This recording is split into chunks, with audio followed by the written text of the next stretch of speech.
Jack, you're getting ready to head to Tokyo to cover your 11th games. What are you hearing from Michigan athletes now about some of these travel concerns? Yeah, all of the athletes that I've talked to so far are all systems go.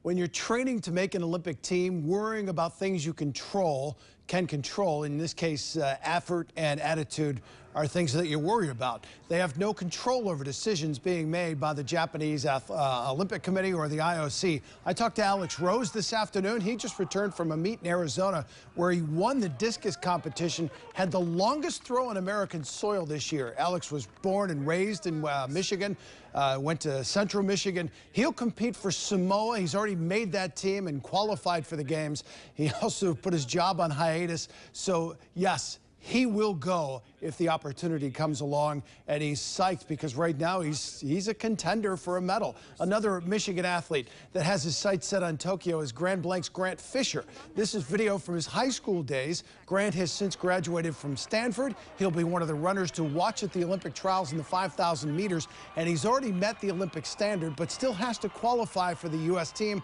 at the Olympic trials. If he makes it, he said he will absolutely go to Japan. If you make this Olympic team at the trials, is there anything that would keep you from going to Tokyo and competing under the rings? Honestly, the only thing that would keep me would be if the Olympics were canceled. If I were to make the team, the Olympics only come every 4 years. I'm fully vaccinated. I would take the necessary precautions, and this is a dream of mine. If the Olympics are canceled, then, it's out of my hands. But as of right now, it looks like they're still happening. So we're full steam ahead. Fingers crossed. Yeah, Brian and Susan, I've talked to quite a few athletes in recent weeks. Not one of them has hinted at staying home and not going to Tokyo if they've got this opportunity. No, they're focused, obviously. And Jack, I know that you've been in touch as well with Olympic officials in Japan. Give us a sense of what these games are going to look like for you and our team of reporters covering these games. It'll be a lot different for us. When we hit the ground in Pyeongchang, we jumped on a train, went to Seoul, did stories about the culture and historical sites. As of today, we won't be allowed to use public transportation, so we'll have to use Olympic buses or NBC shuttles, quarantine for 3 days. We'll be in the Olympic bubble for 2 weeks, which means we can't go out to restaurants. We can't do a lot of these stories we would normally do when we first hit the ground. We're going to have to check in daily with a COVID liaison. We're going to have to give them a list of places that we want to go for the first 14 days. Have never had to do that before. Interviews will be done via Zoom, or if it's face-to-face, it's going to be 6 feet apart using a boom microphone. So, yeah, the workflow will be different. The experience is going to be different. We just want this opportunity to go there and document what is going to happen in Tokyo during the 15 days of the games. That's right. A lot of changes. And, of course, the Olympics are always about bringing people together, but not so much this time.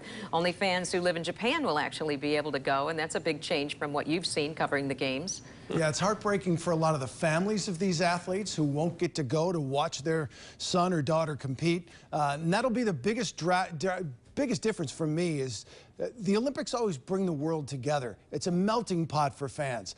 I want to share some pictures here that we snapped off on my phone in Pyeongchang and Rio. You saw opening ceremonies. What are those going to look like? Quite a few of these athletes won't be allowed to travel to Tokyo until shortly before they compete. So you won't see all of those athletes walking in opening ceremonies.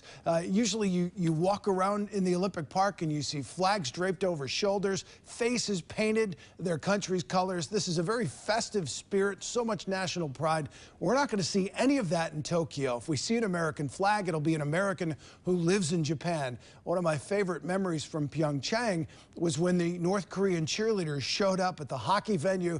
They had choreographed dances in the stands. It was really bizarre. It was surreal, but it was incredible to watch. There you see that was that last picture right there. But we're not going to see that kind of a thing. So at this point, I don't think you'll see much in the way of crowds, even Japanese crowds at these events, because they're in such bad shape against the fight for COVID right now. The last report I saw, about 3% of the people have been vaccinated.